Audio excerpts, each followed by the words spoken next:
Saudi আরবে এক সপ্তাহের মধ্যে বিভিন্ন আইন ভঙ্গের দায়ে ২০,৮৮২ জন অবৈধ প্রবাসীকে গ্রেপ্তার করেছে আইনশৃঙ্খলা বাহিনী। শনিবার ৬ সেপ্টেম্বর সৌদি প্রেস এজেন্সির বরাত দিয়ে আরব নিউজ এ তথ্য প্রকাশ করে।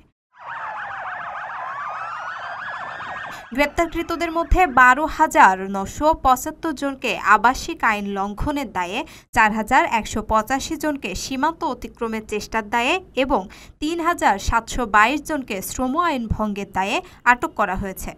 সৌদি আরবের স্বরাষ্ট্র মন্ত্রণালয় সতর্ক করেছে, যারা অবৈধ প্রবাসীদের পরিবহন বা আশ্রয় দেবে তাদের ১৫ বছরের কারাদণ্ড এবং ১ মিলিয়ন সৌদি রিয়াল জরিমানা হতে পারে। এছাড়া সংশ্লিষ্ট যানবাহন ও সম্পত্তি বাজেয়াপ্ত করা হবে।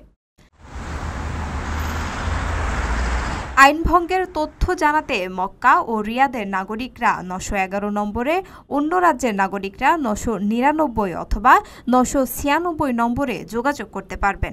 সৌদিতে প্রবাসীর জন্য আইন মেনে চলা এবং স্থানীয় নিয়মকানুনের প্রতি সম্মান প্রদর্শন করা গুরুত্বপূর্ণ। এই অভিযানের মাধ্যমে দেশটির নিজের নিরাপত্তা ও শ্রম বাজারকে সুরক্ষিত রাখতে সচেষ্ট। লক্ষাধিক টাকা বেতনে কর্মী নিচ্ছে জাপান।